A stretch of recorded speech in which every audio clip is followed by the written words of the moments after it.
What's up, Chiefs Kingdom? You're on another episode of Chiefs Focus Live. JP, Quentin, Caleb. What's up, guys?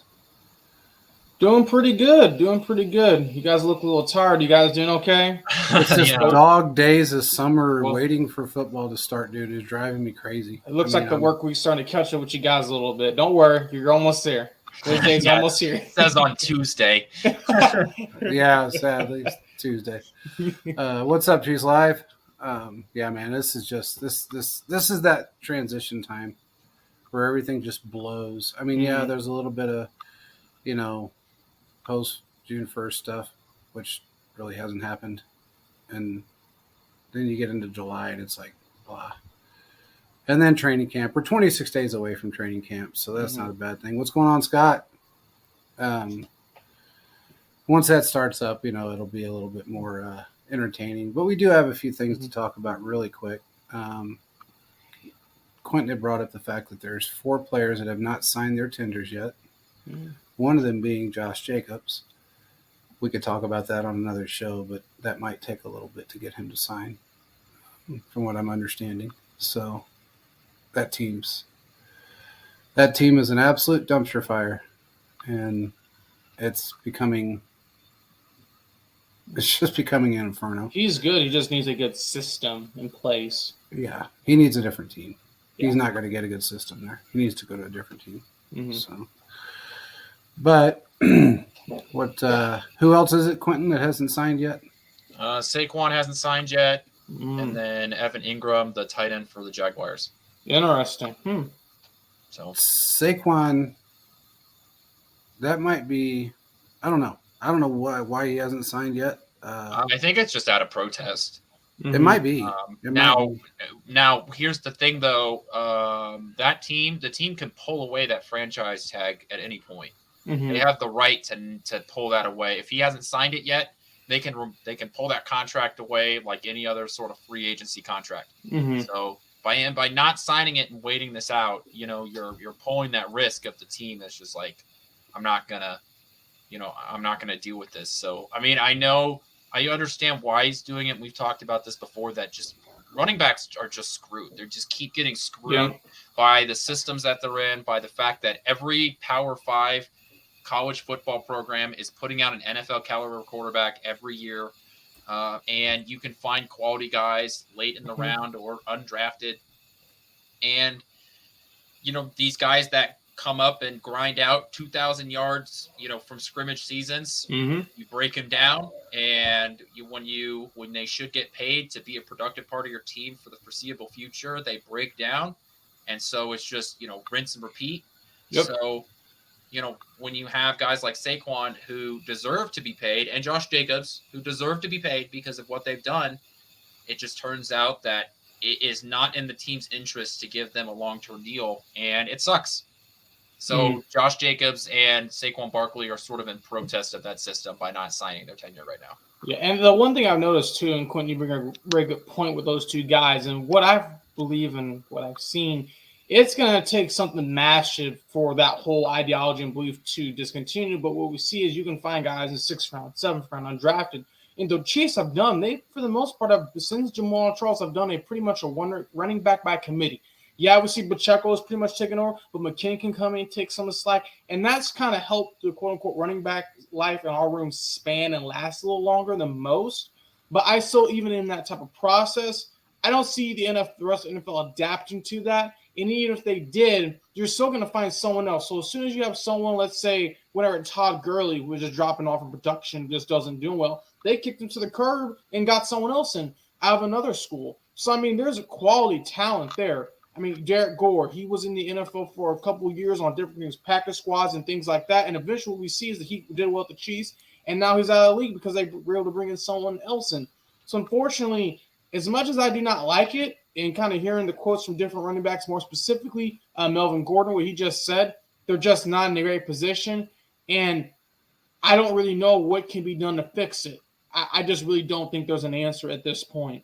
Well, it's funny because they used to do Marty went to a running back by committee after he beat Christian into the ground for 6 straight years. Well, and he started doing that. And then Dick Vermeil did it as well. he went to a running back by committee Mm-hmm. for the fact that he just didn't like Larry Johnson and didn't want to play him at all. In fact, he didn't want to draft him. But teams will do that. It's just the fact that now it's an air attack game. And running backs have to be versatile. They have to be able to do more than just run or pound the rock. Exactly. So the days of the Zeke Elliott's are gone. That's basically what he is. The days of the really Derrick Henrys are gone. I mean, he was an anomaly style player because he was so strong. Well, yeah, Derrick Henry is a player that's just he's built to play and he can withstand stuff for you. That's just some injuries. But if you can put him on a pretty good team for the most part, he's going to benefit off of what's around him. Yeah, but you got to have this. You got to have just versatile guys. You got to have a Kareem Hunt. You have to have Jerick McKinnon. You have to have guys like that. I mean, Pacheco, guys that can do everything out of the backfield and then line up in a wide receiver position and go out there and do it. Block. You basically just need a scat back, kind of how we see the running back has become more versatile. Yeah. Same thing is happening with the linebacker. The linebacker safety hybrid. Recently, we see one of those guys were just drafted and was down at the Cardinals, Isaiah Simmons. We're going to see a new wave of those types of guys. So the game has just gotten faster. It's not we're just going to pound the ball down, you throw in the better team win. That's just not what we're seeing. You have to be versatile and play multiple positions and do multiple different things. Absolutely. That's probably why we saw Le'Veon Bell was able to last for as long as he did, because he wasn't just downfield. He would wait. He would take his time. Crazy how he did that, but still do what he had to do. So all these different things we've noticed with the running back, as much as I like it to be fixed, I don't see a solution at all. I don't. He was the only player only running back I think I've ever seen that could just stand in the backfield after getting the ball in his hands. He would just stand there. And I was like, what the hell is he doing? And then all of a sudden, he found that one linebacker that he could follow, or that one offensive lineman that he could follow, or find that crack in the seam, and he would take it. But, I mean, when he come to a dead stop, and it was like, wow, that's pretty amazing that he was able to do that. I got to give him credit for that. So he would come to a dead stop and he put his hand on linemen to feel and to tell them that they were behind him. But exactly, we've got running backs that are still even on free agency, right? I mean, we've got guys that haven't signed like Saquon and Josh Jacobs, but Dalvin Cook got cut by the Vikings last week or a few weeks ago now, and he was a cap cut. Kareem Hunt is still out there, right? Like there are still quality running backs and high productive running backs that are out there to be signed. And if you're a Josh Jacobs or a Saquon Barkley, I understand where you're coming from, but I think you just got to accept the fact that your value right now is $10 million, which is a good chunk of change. Don't get me wrong, but I do believe that these guys, especially Josh Jacobs, for what he's done over the past couple of years, is worth more than that $10 million, because going forward, assuming that quarterback situation doesn't dramatically change, he's going to be the most productive person on that roster. So he's probably worth more than the $10 million he's going to get paid. But, this is the problem with the franchise tag. And I think that the franchise tag is being abused by these teams that sign someone to a franchise tag and then never come back to the negotiating table, because that's not what the franchise tag is for. It's for what happened with Kansas City a few years ago with Chris Jones, where it was we just needed some more time to figure out what was going on. Or, it's also supposed to be for we're not really sure. You've had like an injured sort of history. We just need to see you do it one more time, right? That prove it year. But everybody knows what Josh Jacobs is. Everybody knows what Saquon Barkley is. So it's an abuse of the system.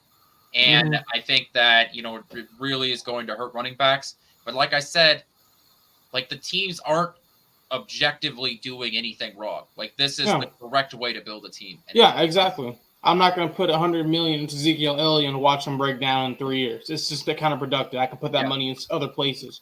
And at the end of the day, they're a business. As much as people want to say, they're supposed to win Super Bowls, they're really a business. As long as they can make even or get people in the seats and things like that, that's only just kind of what they're looking for, what the best bang for the buck. So, $500 billion a year industry. I think they know what they're doing. I mean, their net is ridiculous. So, Saquon and Josh Jacobs, I think both of their tags are $10 million. Yeah, it's like it's 10.1. $10.1 million. That's guaranteed money. It is. It's not like it's, you're getting 5 and then another 5 in incentives. You're getting $10 million, $10.1 million. Mm-hmm. So whether you get a chunk of it up front or you get it throughout the season, that's a fat ass check every Monday. Yeah. And honestly, I mean, I think I would take it for now and then just move on to another team. Look, and who knows if next year, because you can tag 3 times if if teams. Oh, it's 2. No, you can go up to 3. Do it. It's just never been done before. It's never been done. Ah, okay. Because every time it adds another 20%. That's my point. That's fair. Or not just the 20%, it could also add market value. Mm-hmm. It's not just 20, it's the 20% on top of whatever the market value may be. Mm-hmm. So if your market value jumps by 15% and you got a tag on 20, there's 35% you're adding to that franchise tag for the following season. It's never been done, but again, in the running back position, with the running backs wanting to be paid the money they want to be paid or should be paid, especially if they're versatile players, you may see teams going that direction and saying, okay, we might just franchise tag this guy 3 times. How would you guys feel if their contracts are based off incentive base?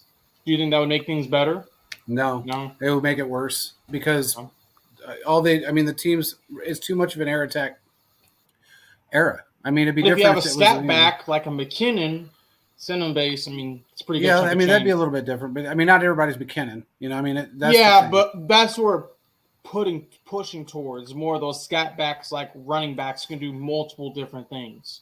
Then you're going to have owners that are going to go, okay, well, you know what? We've got 6 wide receivers. We've got 2 great tight ends. We don't need to, if we don't want him to make his incentives, we don't have to. That's fair. Make those incentives, But if the player's that good, sometimes they can get around that. That's true too. It's like finding a needle in a haystack because there's just so many factors. I would say there's always going to be the Saquon Barkleys and the Derrick Henrys of the world. There are always going to be big power backs that make it in this league because as teams move to smaller, more athletic linebackers, those power backs are going to become more valuable. And at least maybe not in terms of what they get paid because of the problems that we've just previously discussed, but I think that they're going to be more sought out by certain teams because if all of these teams, especially in the AFC, for example, are moving towards smaller, more athletic linebackers, more coverage style linebackers, right? And you're a team that needs to find an advantage because you don't have a great quarterback or whatever. Let me find a running back that can get some of those bigger gains because he could just maul over these smaller linebackers. So let me gain the advantage there. So I would say that these power backers, these power running backs are always going to have value. It's just that whether or not they reach that second contract is the problem that's going to move forward. I feel like the power running backs like the Derrick Henrys are going to fall on the line with the fullbacks. They're going to start falling by the wayside for a while, and they may come back later on. It's like nothing different than a clothing fad, shit from the 70s people are wearing right now. So I think it's one of those things to where you're going to see that it's going to fade out, kind of like the fullback has, and then it'll come back later on down the line when people become more predictable or whatever the case may be. But I feel like the power hardcore running backs like a Derrick Henry, they're going to phase out. I think you're going to see more scat backs, more Deebo Samuels, guys like that can actually come in and play every offensive position, skill position it is, as far as putting the ball in their hands and being effective at it. So we're just going to have to see how it plays out. But I feel like, some of these teams, some of these guys that are sitting right now, I feel bad for Kareem Hunt. I mean, he's a great back. He was great for us. He did a great job with Cleveland. He's one of the most versatile guys in football, and so is Saquon for that matter. And Saquon knows it. Saquon's been great since. I was pounding the table for us to get him when he was injured. I was hoping we'd pick him up because it would have been a great deal to grab him at that point, get him healthy, and then put him out on the field because he does so much on the field. He carried that team last year.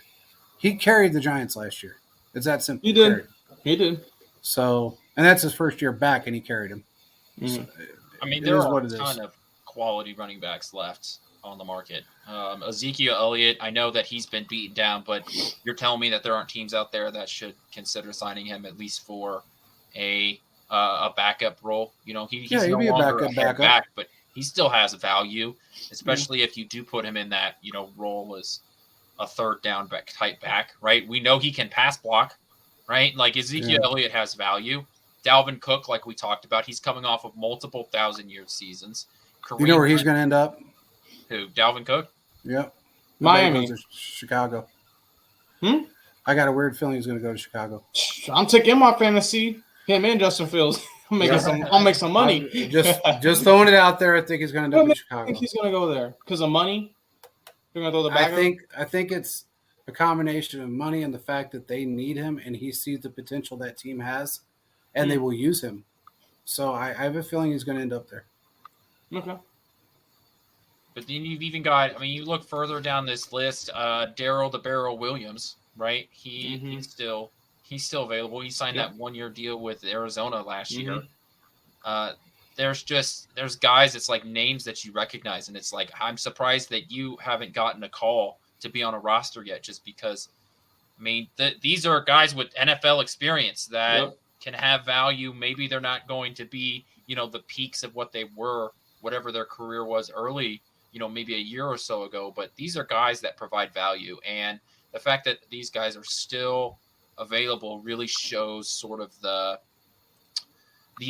surplus that the NFL is running into in terms of running backs.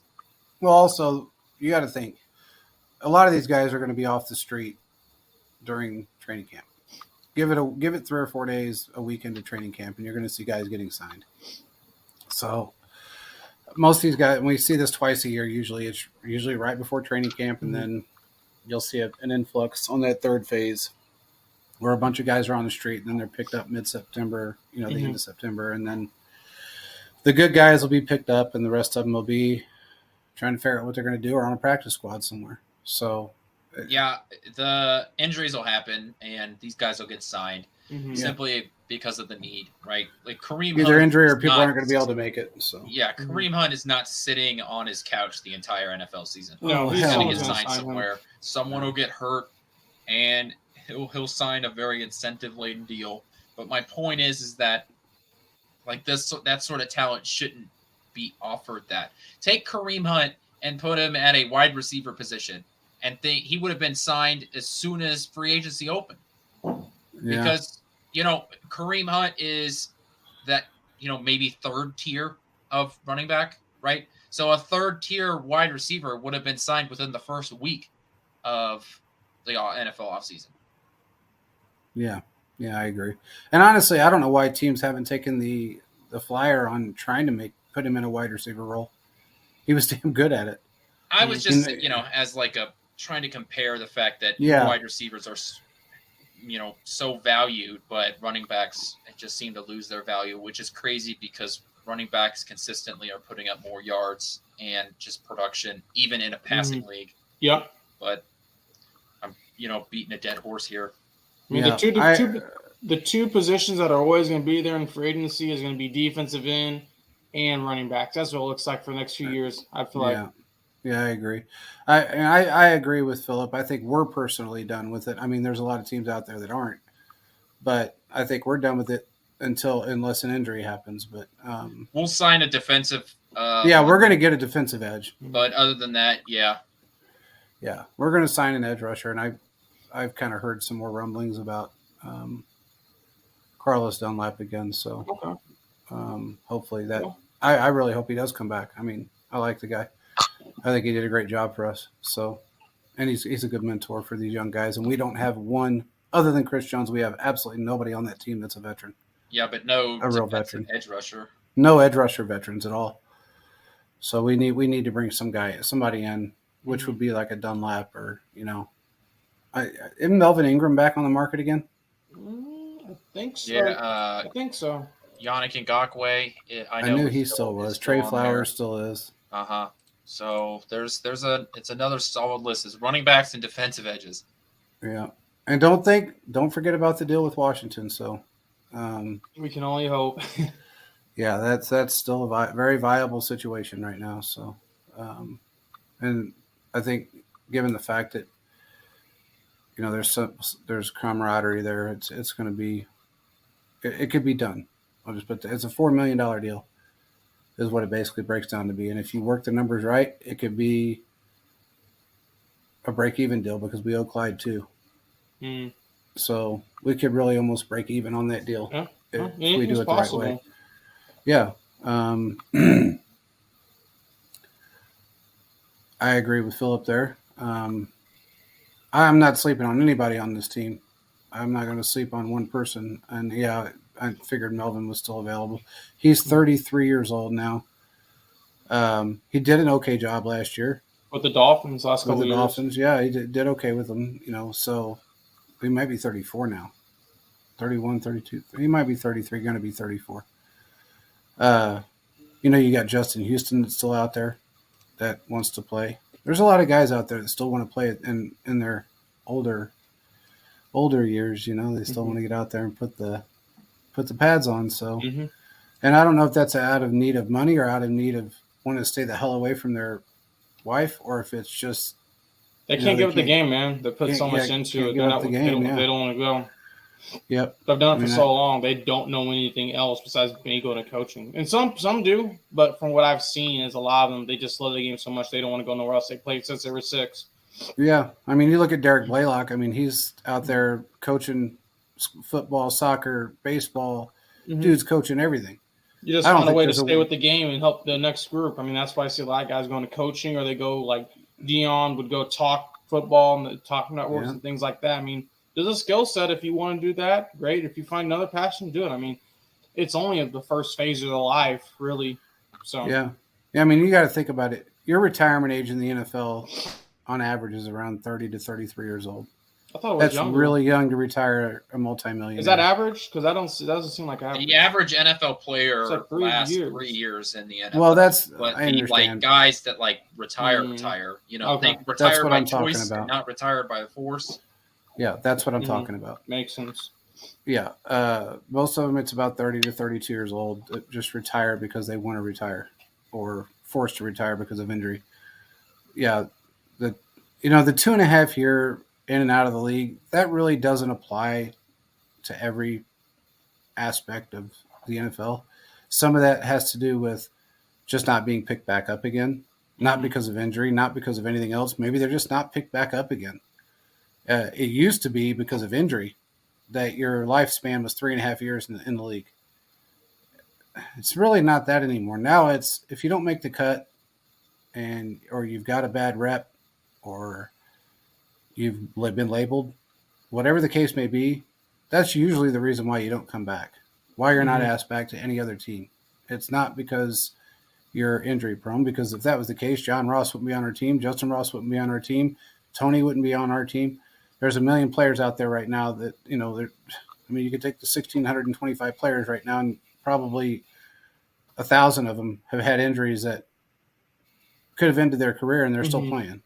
So this is more of a talent situation and a labeling situation of maybe their character, whatever the case may be, but it's not because of injury. When it used to be. It used to be, 3.5 years was your life expectancy because you were going to get your ass beat. It just is what it is. It just doesn't happen anymore. You got Frank Clark. What's he in the league? 9 years now? Yeah, no, 9. 9 years? Yeah, 7, 8, 8 or 9 years, yeah. 8 or 9 years, yeah. That's a long time for any defensive player. Whether you're edge rusher or defensive tackle, that's a long time to be in the league. Offensive linemen lasted longer than most, even back in the day, which was really surprising to me. If you look at Will Shields, Willie Roaf, guys like that played 13, 14 years in the league as an offensive lineman, a starting offensive lineman at that, that's pretty strong. Those are guys that outlasted people because it was just determination. They can get over the pain. They can get, like a Mahomes. You get past the pain, you move forward. Some guys couldn't do that. So I don't know. We'll just have to see what happens with these running backs, but it looks like they're gonna. I feel like some of these guys are gonna get picked back up. I don't see Kareem Hunt sitting longer than. I think he'll be picked up by training camp. Somebody's going to take him. There's no doubt in my mind. It'll happen. Yeah. If we didn't have who we had right now in Pacheco, and then the guy, our undrafted free agent, and then you got McKinnon, I have a feeling he'd be back with the Chiefs because he was signed off on to come back to the Chiefs. Clark Hunt signed that off. So we've known about that for a long time. He signed off on that when Kareem wanted out of Cleveland. Was it last year or the year before? I can't remember when it was that he wanted out. And they talked about bringing him back. So behind closed doors. So that is what, we'll see. I mean, if a running back gets hurt, they'll go call him, I feel like. Right now, I don't see them rolling with nothing else. No, not us. But somebody will pick him up. Yeah. And you never know. Might be the Jets. Yeah. They got everybody else on the roster. Pretty much. I mean, he would be a great fit with Aaron Rodgers. He really would be. He'd be a great fit with Aaron Rodgers. So, anyway, Caleb, you wanted to do a little segment. Let's do the segment because I like the segment. I like the thought process of it. Sounds good. Okay, so there was a tweet on Twitter. You guys probably all seen. It's been very important. These tweets have come out because people want to know your favorite sports moment. When did you think your favorite player was him? What was your moment when your team won the Super Bowl? This, that, third, the other. There's so many different things out here. So, how many Bengals fans answered that? Probably not many. Just wondering. I almost didn't want to go against them, but the tweet was a guy named Will Parkinson, and his tweet was name an NFL stat that seems fake but isn't. And the tweet that I put out was, JP, we all put out was in 2014, the Kansas City Chiefs did not have a wide receiver catch a touchdown the entire season, but they went 9-7 that year and had a terrific defense. So the Chiefs, 2014, did not throw a touchdown to a wide receiver. It didn't matter how many times Jeremy Mack was open in the end zone. Alex Smith did not throw them the ball. Our touchdowns came from Jamal Charles, Kelsey, and other tight ends and running backs. Yeah. We did not get a wide receiver touchdown, which is crazy. And the Chiefs almost made the playoffs that year, too. That's a crazy thing. Yeah, they were a game short that year. They were a game short. And that last game was a game Justin Houston broke the record. I was at that. Yeah. Yep. It's and I don't know. Is that a record? Is that an NFL record? That I think that is. It's a weird stat. Probably going back to like the 60s. Like that. That's just there's so many opportunities. So many quarterbacks fluke their way into touchdowns by wide receivers. Like, you throw a little bubble screen and he breaks it out for 50 yards and it's a touchdown. And that's technically a receiving or a wide receiver receiving touchdown. So it is an insane stat, especially with the context that it's 2014 in the NFL where it's a passing league with the context that you have a quality quarterback, right? We aren't throwing Drew Lock out here. Okay. And you have arguably the best offensive coach in NFL history and he still couldn't do it. So, and I believe the receivers on the team weren't like horrible. They weren't great. Obviously, they didn't catch a touchdown pass, but they weren't like the worst team ever put together. But Jeremy Maclin was actually a really good player. I think that was just a situation that was a little bit more of an Alex Smith situation than it was anyone else. And the offense wasn't just that great. Yeah, they weren't meshed either. They didn't mesh very well. It seemed like they just didn't have that chemistry that they should have had that year. It was a very weird year. But to still think that, not one single wide receiver touchdown and they went 9-7 and missed the playoffs by one game. That's pretty insane to think about. Yeah. No matter how you look at it. And I think when you look at the end of the day, that just shows you how good that defense was. Eric Berry, not Jamal Charles. Eric Berry, you had Justin Houston, you had Taba Ali, you had a bunch of other great defensive players and stars on this team, Don Terry Poe. They were just dominant. That defense was top 10. And then very next year, they got a 2 seed and lost to the Steelers by like 3 or 4 points, but the defense pretty much kept them in the game. I mean, that just shows you when you have a top 10 defense, I mean, anything's kind of possible. Absolutely. Absolutely. What's the next one? I do have – go ahead, Quentin. Okay, are you ready for this? Everybody listening, prepare because you're not going to believe me. In Kansas City Chiefs history, there are plenty of guys who have an insane amount of tackles for this team. Derek Johnson is one, right? 941 tackles for this team. The next closest is Tamba with 460. Okay. Number 5 in Kansas City Chiefs franchise history for sacks or for tackles. Ron Parker with 342 tackles. Oh, Ron Parker has the fifth most tackles in Chiefs history. I know why. Congratulations, Ron Parker. The bend don't break defense. He was always back there tackling. After that's exactly what it was. That's why. Fifth most tackles in Chiefs history. He belongs in the Ring of Honor just for that. I mean, my God, that's pretty insane to think about. I have one. If you guys didn't know this, the Broncos have not been the Chiefs since 2015, a 13-game win streak. Yeah, so that's. I don't know. I mean, Tom Brady never went on that long of a run, and if the Broncos beat the Chiefs this year, but 15 games. So you might want to check on a Denver Broncos fan. I know quite a few of them, and they do not like it when you bring it up. They like to say, Travis Kelce's not nice, and everyone else is just aren't good. I'm like, okay, well, I mean, 15. Do you know how many times I've heard over the last 6 months Travis Kelce's a dirty player? Where do they come up with this shit? When did Travis Kelce become a dirty player? They're jealous. They want the high moment of these Broncos fans in the last 20 years is when they won the Super Bowl in 2015. After that, it's been boom, stop mark crash, and 1933 just crashed. That's pretty much what it is. Yeah. And as a Royals fan, I know that 2015 was a long time ago. That is true. That is a long time ago. And honestly, fun fact: the Chiefs, that whole playoff scenario came down to seeding, because I believe if the Chiefs had a different seed than what they did, they would have went ahead and maybe pushed the Super Bowl, because the Broncos had an easy playoff path, and the Chiefs basically split the series with them, but the Broncos had the advantage. Yeah. And that allowed them to try to push through. I mean, the Chiefs went against the Texans, and they had to go against the Patriots. I believe if it was different – it was the way the seeds worked. If they had like a bracket, like you play this person and then you go to the next person, they had to where they played someone, but they had to play someone else at the bottom end of the bracket because of the way the seedings and stuff worked. If that wasn't like that, I would tell you they would have been in the AFC Championship game that year. I fully believe that to this day. And Shannon Sharp, for all those who didn't know, he said when they were going through their picks on CBS, he's like, Kansas City Chiefs can make a run to the playoffs.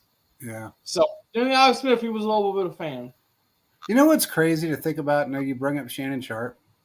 For a guy that spent his entire career with the opposing team, I mean, the shit that went on when he played in Denver and the things that were said and the arguments between him and Derek, and he is actually a Kansas City Chiefs fan more than he is a Broncos fan.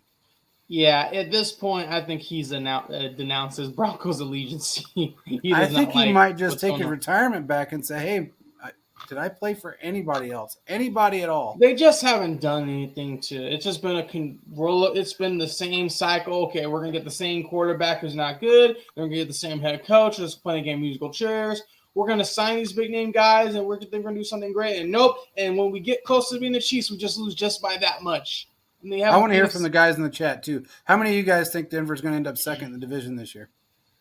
Because of Sean Payton, I would do that. Because of Sean Payton and the fact that they signed. If the Broncos steal a game from the Chiefs this year, I'm not going to be surprised it's going to happen. As terrible as the Raiders have been, they always seem to steal a game from us. That's just, unfortunately, that's just what's happened. Except for last year, and the year before. It's like every other year we either sweep the division or we lose one game in the division. I mean, that's kind of pretty much how it works. And it's a game you don't think they should lose, but it happens. Well, Mahomes' career, he's only lost 3. If I'm not mistaken, he's only lost 3 divisional games. Yes, he's lost to the Chargers. And 1 to the Raiders. Yeah. No, he's lost to the Chargers twice. Yeah, 2 to the Chargers, 1 to the Raiders. Yeah. Yep, that's true. Yeah. And 3 games. All 3 of them have been at home. Yep. Yeah. So think about the amount of games he's played in 5 years. Well, including this 2017 game that he won without throwing a touchdown. Look at the amount of divisional games he's played versus what he's lost. And they were at home. All 3 of them were at home. But that's a pretty crazy stat to think about. 6 years, really. And you only lost 3 games in your division in 6 years. And it wasn't all 6 years. They were just dead, horrible teams, because the Chargers always gave us a run for our money, and they still do, for that matter. I mean, it is what it is.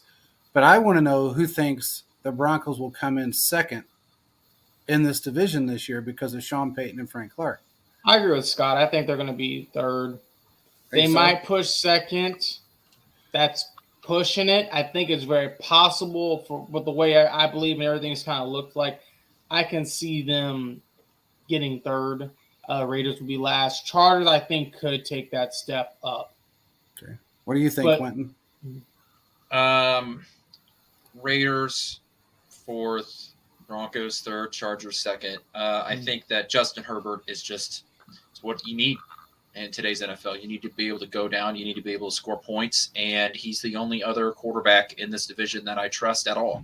I do think Justin Herbert is a top 10 quarterback. Absolutely. His problem has been the team around him and the fact that the Chargers are not only facing their weekly opponent, but they're also fighting the IR every week. So that's been sort of holding them back. But the Chargers are a better team than the Broncos.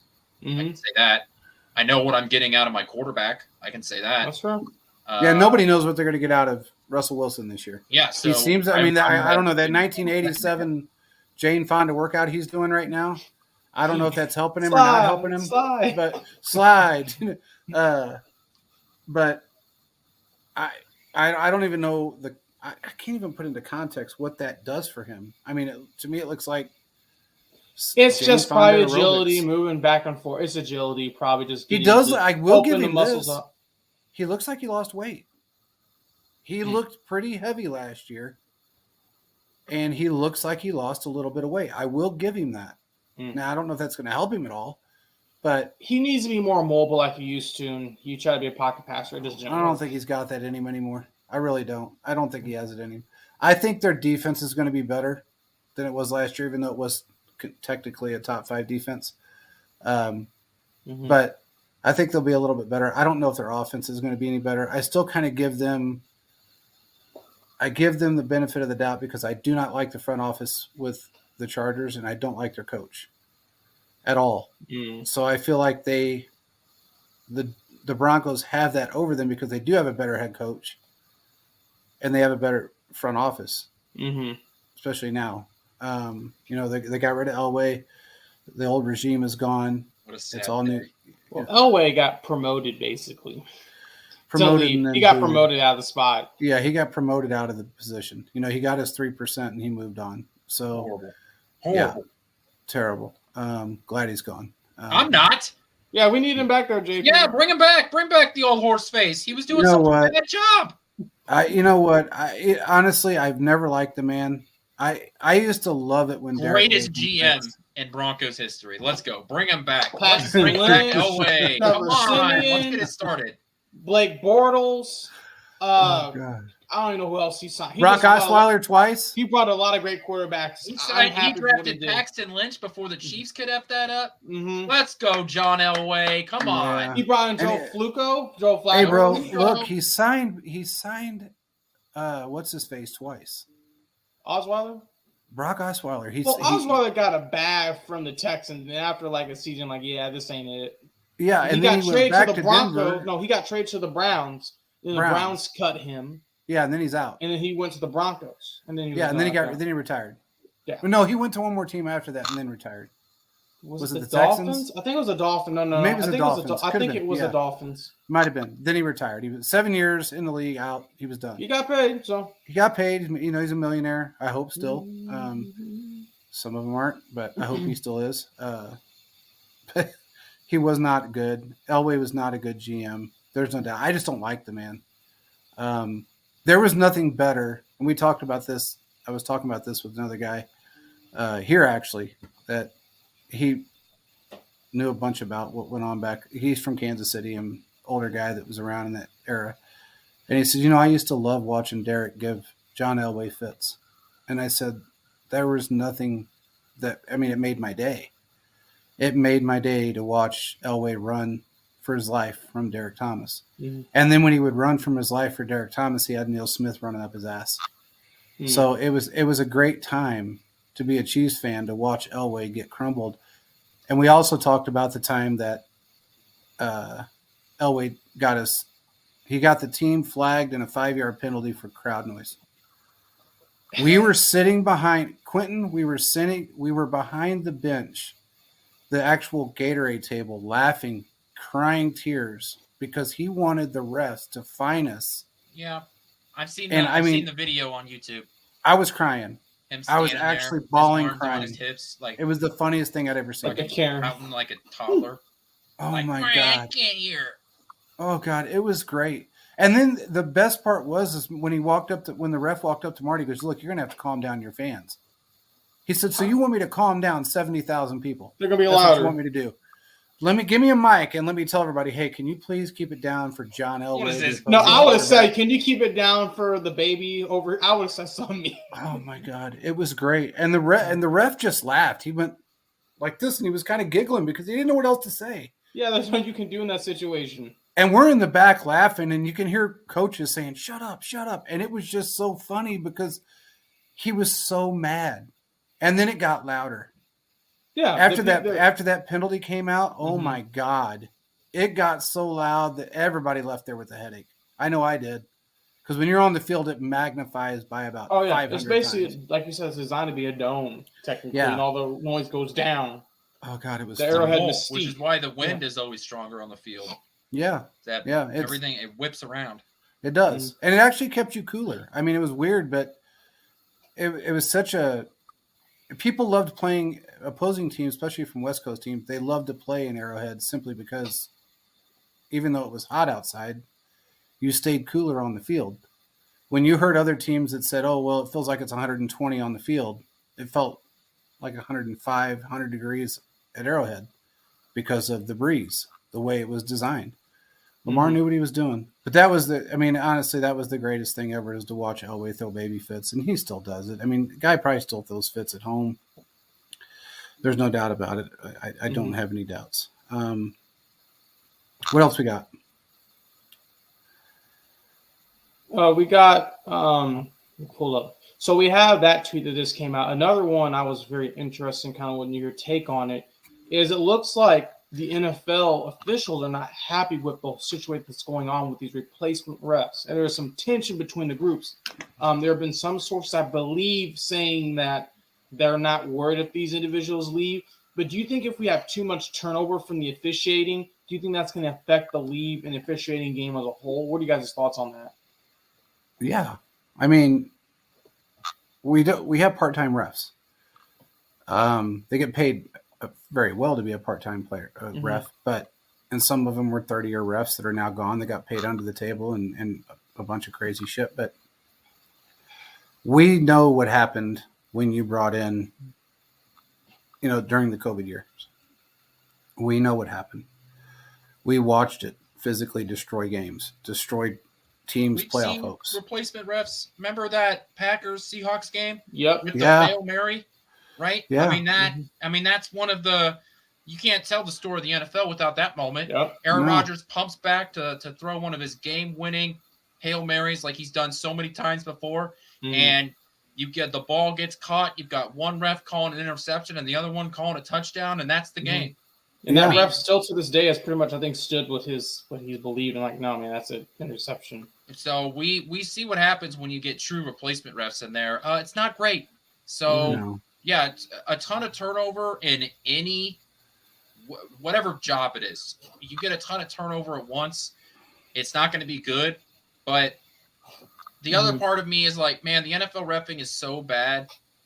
I don't want to say how it could get worse because I know how it can get worse. It could just get worse. Chris Jones can get called for get flagged for roughing the passer because when he's not on the field. Yeah, when he forgot to give somebody a breath mint. So I don't want to say, like it can't get much worse because I don't know what football gods I'd be pissing off, but I don't know. I mean, to me, you seem to need a bunch of turnover anyways because it's almost like the refs just need to get a refresher on how some of these rules work.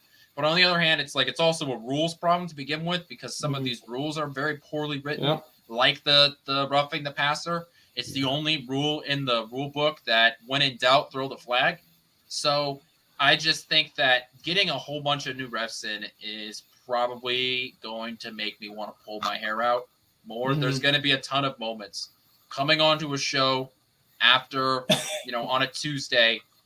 Maybe it won't be a Chiefs game, but we'll be like, at the very end of the show, we'll be like, hey, did you see that? Did you see that Saints-Falcons game where that ref just like blatantly missed this call? And I just hope that the NFL, I'd like to think that they want to put the best product out in the field because that determines how much money they make. But I damn well know that, the NFL, as long as it's being played on the field, there's at a certain point they don't care about it. So they're going to make their money. Honestly, I don't think he's wrong because I just find it interesting that the phantom holding calls that CBS never wants to show us. Christian that was actually that was done on purpose. Christian had a strip sack in Mahomes' third game ever all starting. Had 3 touchdowns in the first quarter. Christian's got a strip sack and a touchdown, and there was a phantom holding, and they never showed us. And there always a phantom holding. It just makes 0 sense. I can't stand it. Fun fact, Caleb. Fun fact. CBS is the only network that has agreed to not show sidelines or certain plays during a game out of all the networks that show NFL games. It's silly. They did it with us during the Eric Bieniemy issues with everything that went on during the 21 season. They did it with us then, and they did it with us, especially with 4 other teams with certain plays that should have never been called. The NFL's got to deal with them. It is what it is. They're the only network that allows it to happen. So it's somebody had brought up, and I was going to ask you guys about this. Somebody had brought up basically going almost AI robotic refs, taking the human element out of it. That's going to be a problem because absolutely, regardless if you put a chip in the football, you put a chip in the pad, something's going to malfunction.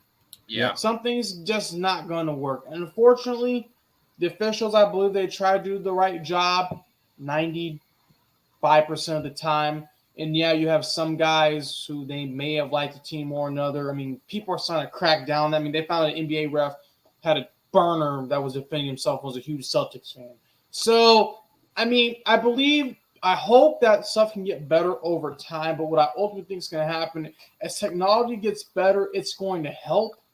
But it also is going to hurt and also hinder because some things that you would think that are fine, they'd be like, oh, that's a problem. Literally, you can call it a holding on every single play. Absolutely. I know everyone likes to go back to what happened in the Super Bowl. That was a holding. That was a game-defining play. But no one talked about the holding that was going on with the Eagles in the beginning of the season or what the Jets were having or whenever you have guys completely just blatant push-offs. If you put sensors and pads and things and stuff like that, we all don't like the way the NBA and how slow it is, and we all did not like how way baseball's slow. Just imagine every other play they have to go check the monitors and sensors for the penalty. Yeah, it's just going to cause a problem. That's something. I think that if you put chips in the balls, it could help you, like when the ball crosses the goal line, for example, or whether or not it's a first down, right? Like those sort of things. That is a question of did it or did it not happen, right? That's a yes or no. There's no gray area there. Did the ball pass the little laser? Okay, that's the question. Yeah, and where's the chip? You can have those sort of issues solved there, right? And you can take the human element out of that. Yeah, that's fair. Because there are a ton of times where, like, especially when you get into that scrum on the 1 yard line and you're trying to score, and you can't find the ball because there's 12 dudes, that are all in a pile. Yep. And so you literally just can't see the ball. So I do think that there are some ways that you could use it to sort of assist that. Sometimes field goals can get a little weird, right? Where if the ball goes over the top of the post and you're just like, I have no idea if this is good or not. You can use chips and stuff like that to help with that. But there's some stuff that you just can't take the human element out of the game. And to be honest with you, that's probably a good thing. I do think that judgment calls need to be made, right? If a guy is being if a quarterback is throwing the ball and he gets smacked on the shoulder right after the ball is thrown, I don't want that to be called roughing the passer, because that's just forward momentum of a 300-pound man. Okay.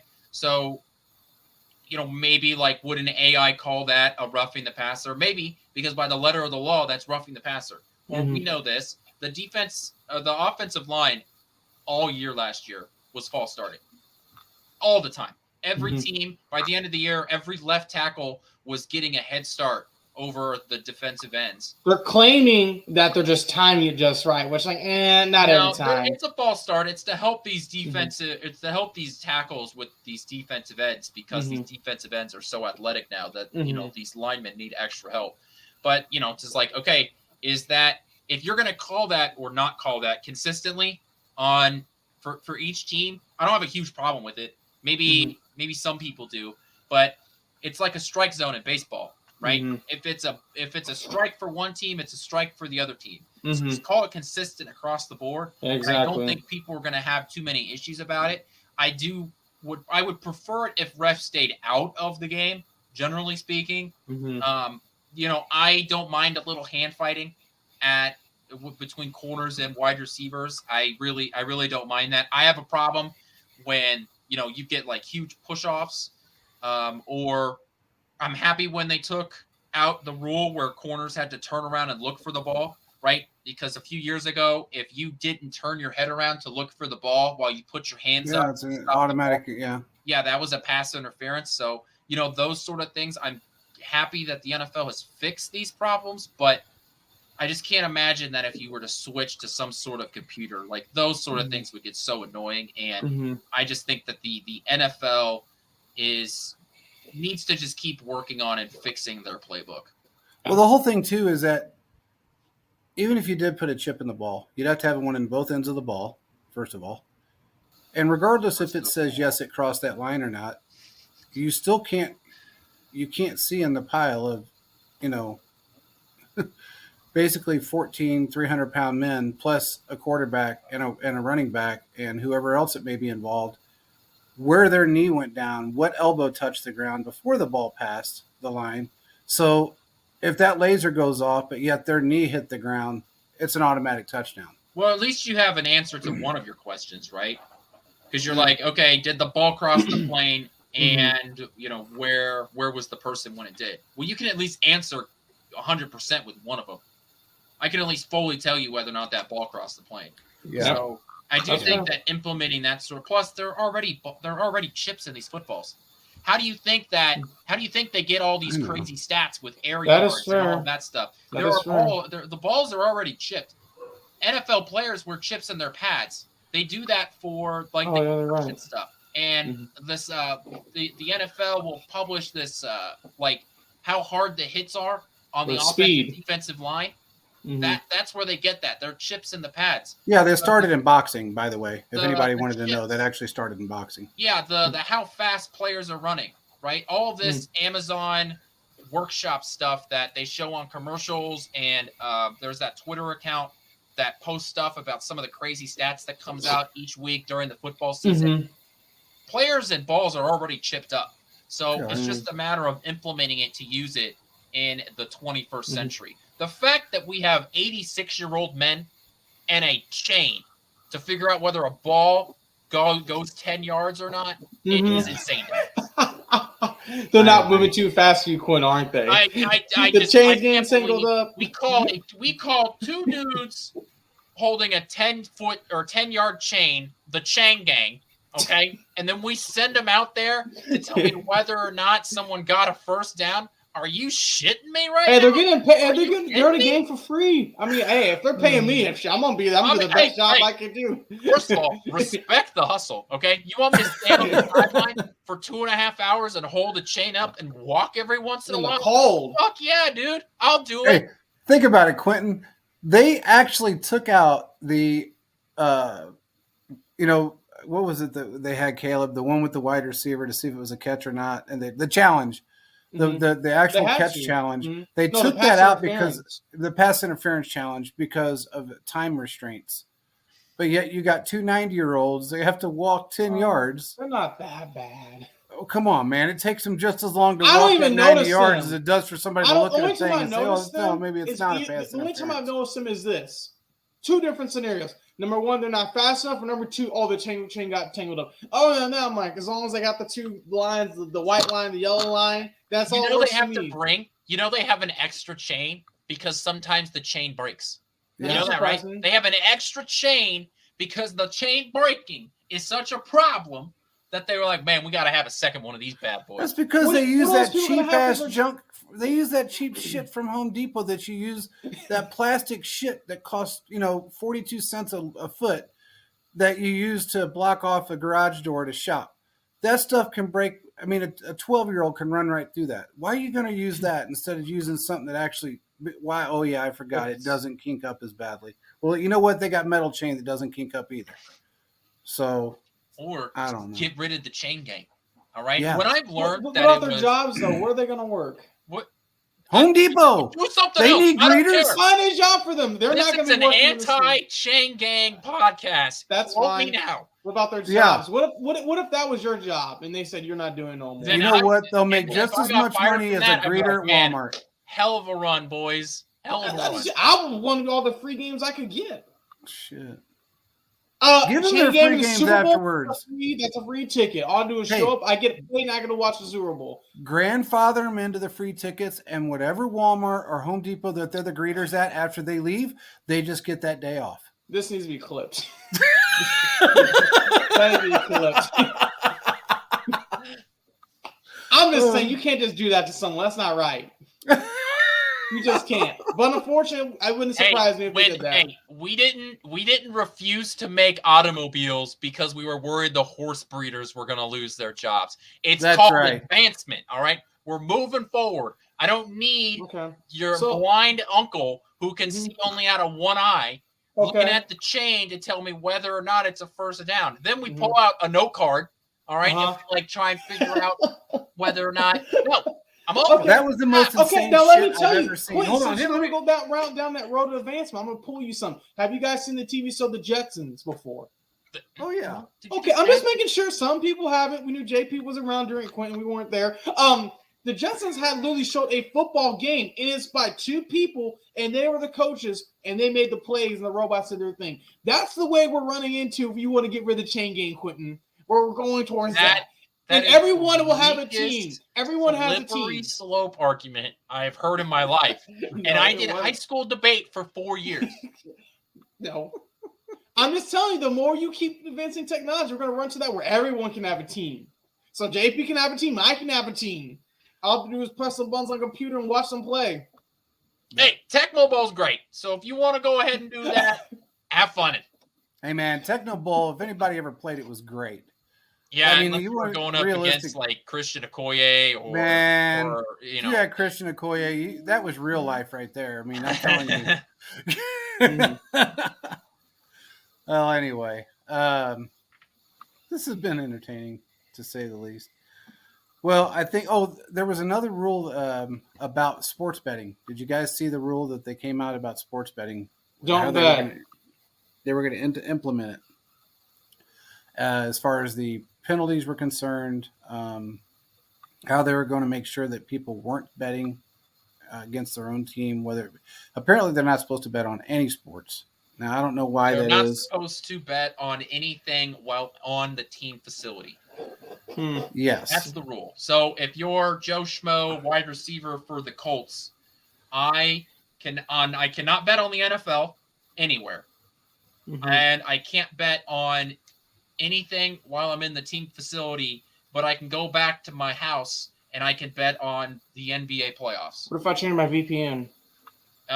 Those are they can probably. All of those are location locked, which is why if I'm on one side of state line, I can't gamble, but I can walk across the street and I can gamble. No, that's yeah.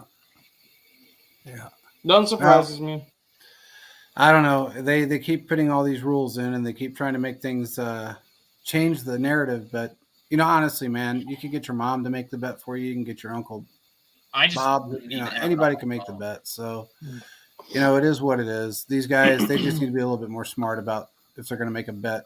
Just don't do it on There's going to be too many issues because if you have a family member that bets, someone's going to run a fake story that you did this, that, and the third, and then the next thing you know, you're on ESPN. Yeah, so you might have a cousin it's not even worth it to even bother mess with it. Just make your money when you get out of the NFL. Do it strategically if you really want to, or vote doing other stuff. Yeah, you might have a cousin like Tyrann Mathieu. If you have someone in your family that makes a lot of money, and someone goes two together, like, oh, we got a big story here. There's some issues of policy invasion and privacy stuff that will push on. Well, then you might have that cousin like Tyrann Mathieu had. That'll just try to extort your ass. Well, unfortunately, that's So I mean, it is what it is. And he's not the first and won't be the last player that's been extorted by a family member. All the time, so Chris Jones went through it. So look, hey, sports gambling is fun as long as you view it as entertainment and not as a way to make money. And that's the thing. And that's the way I view gambling that's gambling in general. Is a form of entertainment. And like any other entertainment, you got to go within your limits. And that's all I have to say about that. Yeah. Well, here's what I'll say about it, and then I'll end it because I live in a gambling town.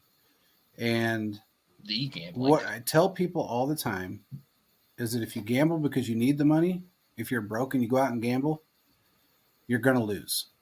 Because your mindset is, I have to have this. I have to have this money to pay my house payment. I have to have this money to pay my car payment. Whatever the case may be, if you need the money that badly, you're not going to win it. When you go out there with the mindset that I don't give a shit about the money that I'm going to lose, when I go and I stick it in that slot machine or I slap it down on a table, you're going to have a better chance of winning. It just is what it is. Gambling out of need is always going to kill you. You're very lucky if you win gambling out of need. There was a woman just recently that won $5 million on a scratch-off ticket in California, and she had been homeless for 5 years. And she got somebody gave her money. I think it was either a $20 or a $50 ticket she bought, and she won a $5 million payout. And she bought herself a house. Now, she lives in California, so $5 million isn't going to get you much. She bought a studio apartment. She basically got herself a 3-bedroom. Small town Missouri, buying some acres and calling it a day. Damn, Skippy. Better, and I got ain't working. Yep, and retire. So, but gambling out of need is not the smartest move. There's a lot of people that do it. And you also out here, you see a lot of people that stand on the corner with signs that were gambling out of need. Yeah. And it got out of hand. So, anyway, with that being said, the moral of that story is gamble responsibly. We will be back on Thursday, and we are going to switch some things up for the Wednesday night show that is airing on Fantasy Sports Corporation on Friday. We're actually recording that show for them, and that airs on Friday. But we are going to be back on Thursday. We'll have some more content for you. We're going to come up with something in this drab time of, the slow dog days of miserable no football summer. But we will come up with something for you. Make sure you go on to Twitter. Check out our pinned tweet. We have a giveaway going on for a two-time MVP Patrick Mahomes bobblehead, very limited edition. Get on there and get it. If we hit 1,000 likes or 1,000 entries with the rules that are there, we're going to throw in a signed football. So make sure you get your entries in while you got the opportunity to do that. But with that being said, we appreciate everybody for joining, and we will talk to you guys again on Thursday. Peace out, everybody.